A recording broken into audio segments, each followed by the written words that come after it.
Hello my dear students, நம்ம இப்போ பார்த்துட்டு இருக்கிறது class 10 periodic classification part 9 video நம்ம இப்போ பார்க்குறோம். போன வீடியோ வரைக்கும் வந்து பார்த்துட்டிங்கன்னா இந்த ஆட்டமோட சைஸ் லெஃப்ட் ரைட்டு இதெல்லாம் பார்த்து கொஞ்சம் கன்ஃபியூஸாக இருந்த மாதிரி உங்களுக்கு இருந்திருக்கும். இப்போ நம்ம பார்க்க போகிறது என்னென்னா அதே லெசனில் கொஞ்சம் டிஃப்ரெண்ட்டானது, அதாவது என்னென்னா மெட்டலர்ஜி. ஆக்சுவலாக மெட்டலர்ஜிங்கிறது one of the most important branch of கெமிஸ்ட்ரின்னு சொல்லலாம். பிஇ மெட்டலர்ஜி கூட வந்து பார்த்துட்டிங்கன்னா டிபார்ட்மெண்ட் இருக்குது கோயம்புத்தூர் பிஎஸ்ஜி காலேஜில். வேறு எங்கேயுமே மெட்டலர்ஜி கிடையாது தமிழ்நாட்டில். The one and only college that has metallurgy department and engineering. இதுதான் நல்ல ஸ்கோப்பும் இருக்குது இதுக்கு. ஓகே, நம்ம இப்போ மெட்டலர்ஜினா என்னென்னு பார்க்கலாம். ஸோ மெட்டலர்ஜி அப்படிங்கிறது என்னென்னு பார்த்துட்டிங்கன்னா ஒரு மெட்டலை வந்து மண்ணிலிருந்து வெட்டி எடுத்து அதை சுத்தம் பண்ணி அதை வந்து 100% பியூரிஃபை பண்ணி அதை வந்து அப்ளிகேஷனுக்கு கொண்டு வரது. டே டு டே லைஃப் அதை வந்து இதைத்தான் என்ன சொல்லுவாங்கன்னு பார்த்துட்டிங்கன்னா மெட்டலர்ஜி. அதாவது மைனிங், எக்ஸ்ட்ராக்டிங், கான்சென்ட்ரேட்டிங், பியூரிஃபிகேஷன், இது எல்லாமே இந்த ஆர்டரில் தான் இருக்கணும். ஃபஸ்ட்டு மைனிங், அதுக்கப்புறம் வந்து பார்த்துட்டோம்னா எக்ஸ்ட்ராக்ஷன், அண்ட் அதுக்கப்புறம் வந்து பார்த்துட்டோம்னா concentration and purification and refining. இந்த ஸ்டெப்ஸில் தான் வரும். இந்த ஸ்டெப்ஸ் எல்லாத்தையும் பண்ணுறதுக்கு பேர் தான் என்ன சொல்கிறாங்கன்னா மெட்டலர்ஜி அப்படின்னு சொல்கிறாங்க. ஸோ தேர்ஃபோர் இது ஒரு ஸ்டெப்ஸாக இங்கே பார்க்கலாம் பாருங்கள். கீழே என்ன கொடுத்துருக்காங்க, concentration or separation of the ore அப்படின்னு சொல்லி இங்கே கொடுத்துருப்பாங்க. ஸோ அதுக்கு முன்னாடி உங்களுக்கு ஓர்னா என்ன, மினரல்னா என்ன அப்படின்னு உங்களுக்கு சொல்லணும். ஸோ ஓர் அப்படிங்கிறது என்ன அப்படின்னு பார்த்துட்டிங்கன்னா ப்ராஃபிட் நிறையா கிடச்சிச்சின்னா அதுக்கு பேர் ஓர், ப்ராஃபிட் கம்மியாக கிடச்சிச்சின்னா மினரல். ஓகே, இது எப்படியும் உங்களுக்கு நான் சொல்கிறது உங்களுக்கு புரியாதுன்னு தெரியும். மறுபடியும் ஒரு எக்ஸாம்பிள் கொடுக்குறேன் பாருங்கள். களிமண் 1 கிலோ எடுத்துக்காங்க, அதில் அலுமினியம் இருக்குது. பாக்சைட் எடுத்துக்காங்க, அதுலேயும் அலுமினியம் இருக்குது. அதாவது களிமண் 1 கிலோ, அதுக்குள்ளேயே அலுமினியம் இருக்குது. பாக்சைட் 1 கிலோ, அதுக்குள்ளேயும் அலுமினியம் இருக்குது. இப்போ இந்த களிமண்ணை சுத்தம் பண்ணி உள்ளுக்குள்ளே ஒளிஞ்சு இருக்கக்கூடிய இந்த அலுமினியமை நான் வெளியே எடுக்கணும்னு நினைக்கிறேன். ஸோ 1 கிலோ களிமண்ணை சுத்தம் பண்ணி நான் எடுக்கிறப்ப எனக்கு அலுமினியம் வந்து பார்த்துட்டிங்கன்னா ஒரு 100 கிராம் கிடைக்குதுன்னு வச்சுக்கலாம். அண்ட் அதே மாதிரி பாக்சைட்டை வந்து பார்த்துட்டோம்னா நான் சுத்தம் பண்ணி அதுலேருந்து அலுமினியம் எடுக்கிறேன். எனக்கு கிட்டத்தட்ட 1/2 கிலோவுக்கு பக்கம், அதாவது 1 கிலோ பாக்சைட்லேருந்து எனக்கு 1/2 கிலோ அலுமினியம் கிடைக்குதுன்னு வச்சுக்காங்க. இந்த ரெண்டில் எது எனக்கு ப்ராஃபிட்டு? பாக்சைட் தானே. அப்போ bauxite is considered to be an ore. அதாவது the metal which can be profitably extracted from the mineral, from the material, it is called as an ore. ஏன்னா அதில் தான் எனக்கு ப்ராஃபிட் நிறையா கிடைக்கும். கிளேயில் வந்து பார்த்துட்டிங்கன்னா அலுமினியம் ரொம்ப கம்மியாக இருந்துச்சு. So that is said to be an மினரல்னு சொல்லுவாங்க. அதனால் அது யூஸ் இல்லை அப்படிங்கிறதெல்லாம் கிடையாது. அது என்னென்னா நான் எக்ஸ்ட்ராக்ஷன் பர்பஸுக்கு யூஸ் பண்ண முடியாது, ப்ராஃபிட்டபுளாக நம்மளால் யூஸ் பண்ண முடியாது. இப்போ ஓர்னா என்ன, மினரல்னா என்ன அப்படிங்கிறது உங்களுக்கு புரிஞ்சிச்சா? ஓகே, இப்போ நம்ம ஒன்றா பார்க்கலாம். இப்போ ஃபஸ்ட்டு வந்து பார்த்துட்டோம்னா மைனிங் அப்படின்னா எந்த ஊரில் எந்த இடத்துல எந்த மினரல் இருக்குது அப்படிங்கிறது. இப்போது கர்நாடகாவில் வந்து பார்த்துட்டோம்னா கோலார் கோல்டு மைன். அப்போ கோலாரில் வந்து கோல்டு இருக்குது அப்படின்னு சொல்லிட்டு அங்கே கோல்டு தானே மைன் பண்ணுவாங்க. அண்ட் அதே சேலமில் வந்து பார்த்துட்டிங்கன்னா நிறைய பாக்சைட் இருக்குது அப்படின்னு சொல்லுவாங்க, ஹேமடைட் இருக்குதுன்னு சொல்லுவாங்க, அயன். ஸோ அதனால் அதுதான் மைனிங்.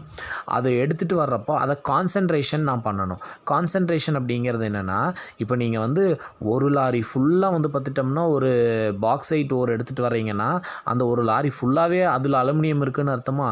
தேவையில்லாததெல்லாம் நிறைய இருக்குல்ல. அப்போ அந்த தேவையில்லாத எல்லாத்தையுமே ஸ்டார்டிங்கே நான் ரிமூவ் பண்ணுற அந்த ப்ராசஸுக்கு பேர் கல், மண், இது எல்லாமே.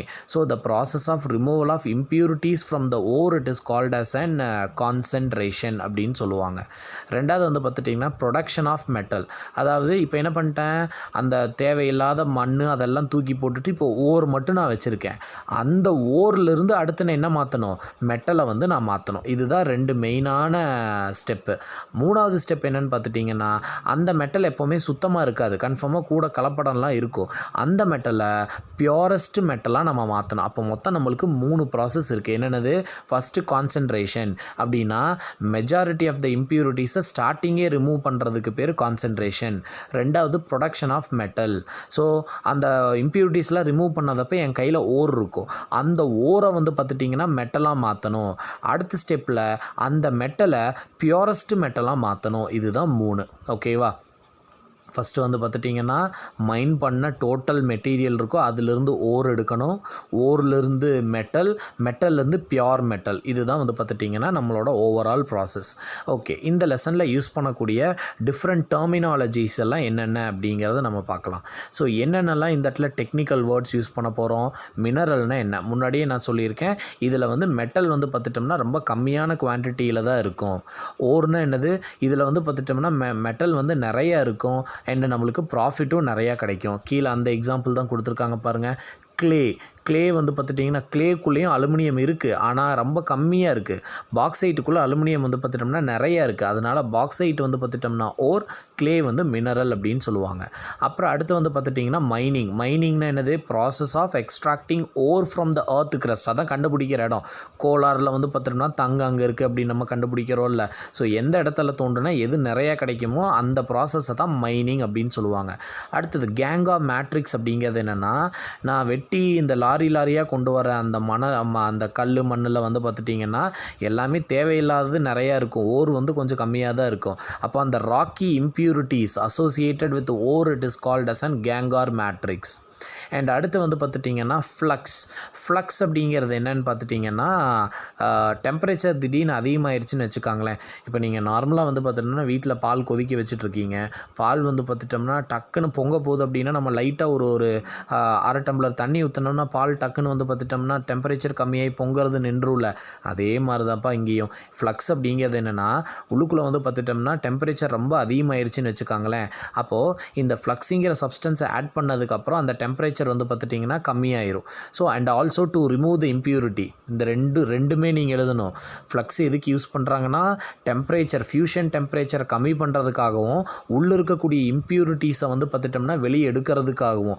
எக்ஸாம்பிள் பாருங்கள், calcium oxide they are basic in nature, silica they are acidic in nature. If the gang is acidic then basic flux is added and vice versa. உள்ளுக்குள்ளே வந்து பார்த்துட்டோம்னா கேங் இருந்துச்சு அப்படின்னா, கேங்னு என்னது, கல் மண் அதெல்லாம் தானே.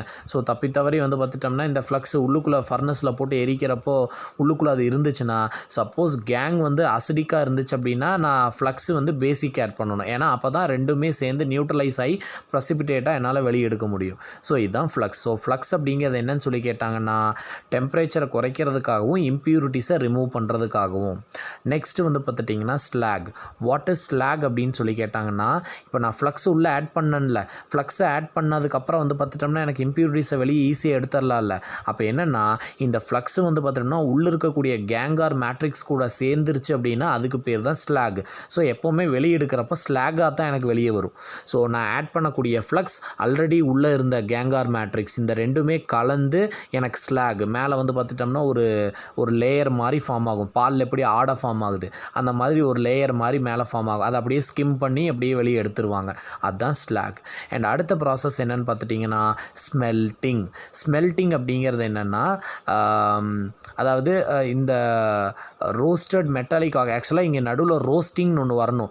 ரோஸ்டிங் அப்படிங்கிறது என்னென்னு பார்த்துட்டிங்கன்னா, இந்த கழுவி சுத்தம் பண்ணி இந்த கல் மண்ணெல்லாம் எடுத்தது போக இருக்கும் பார்த்தீங்களா, அதை வந்து ஒரு பெரிய ஃபர்னஸில் போட்டு நல்லா ஹீட் பண்ணுவாங்க. அதாவது நம்ம அந்த கழுவுறப்ப தண்ணியெல்லாம் பட்டிருக்கும்ல, ஸோ அந்த மாய்ஸ்சர் எல்லாத்தையுமே ரிமூவ் பண்ணி மெட்டல் ஆக்சைடாக மாற்றுறதுக்கு பேர் தான் என்ன சொல்லுவாங்கன்னா ரோஸ்டிங். அதாவது மாய்ஸ்சரை ரிமூவ் பண்ணி மெட்டலை வந்து பார்த்துட்டோம்னா மெட்டல் ஆக்சைடாக மாற்றுற அந்த ப்ராசஸுக்கு பேர் தான் ரோஸ்டிங் எப்போவுமே வந்து பார்த்துட்டிங்கன்னா excess supply of oxygen, temperature அதிகமாக வச்சு ஆக்சிஜனையும் அதிகமாக வந்து பார்த்துட்டோம்னா சப்ளை பண்ணுவாங்க. அதுக்கு பேர் தான் ரோஸ்டிங் அப்படின்னு சொல்லுவாங்க. அது பண்ணி முடிச்சதுக்கப்புறம் தான் ஸ்மெல்ட்டிங். ஆக்சுவலாக அது இங்கே கொடுக்கல, அது நீங்கள் எழுதிக்காங்க. ஸ்மெல்ட்டிங் அப்படிங்கிறது என்னென்னு பார்த்துட்டிங்கன்னா, ஆல்ரெடி நான் ரோஸ்ட் பண்ணி வச்சுருக்கேன்ல அந்த மெட்டாலிக் ஆக்சைடு, அதாவது மெட்டலை வந்து சூடு பண்ணி மெட்டாலிக் ஆக்சைடாக நான் மாற்றிட்டேன்னா ரோஸ்ட் பண்ணுறதுனாலே அதுதான் மெட்டாலிக் ஆக்சைடாக மாற்றுறது. ஸ்மெல்ட்டிங்கில் என்ன பண்ணுவாங்கன்னா மெட்டாலிக் ஆக்சைடை மெட்டலாக மாற்றுவாங்க, அவ்வளோதான். ஸோ ரோஸ்டிங் அப்படிங்கிறது ஹை டெம்பரேச்சரில் எக்ஸஸ் சப்ளை ஆஃப் ஆக்சிஜனில் மெட்டலை வந்து மெட்டல் ஆக்சைடாக மாற்றுவாங்க. ஸ்மெல்ட்டிங் அப்படிங்கிறது லோ டெம்பரேச்சரில் மெட்டல் ஆக்சைடை வந்து பார்த்துட்டிங்கன்னா மெட்டலாக மாற்றுவாங்க. இந்த இடத்துல in this process impurities are removed as a slag. எப்படி ரிமூவ் பண்ணுவீங்க? ஃப்ளக்ஸை ஆட் பண்ணால் தான் எனக்கு வந்து பார்த்துட்டிங்கன்னா ஸ்லாக் எனக்கு வெளியே வரும். ஸோ இதுதான் வந்து பார்த்துட்டிங்கன்னா டெர்மினாலஜிஸ். இதில் ரோஸ்டிங் மட்டும் மறக்காமல் ஆட் பண்ணிக்காங்க.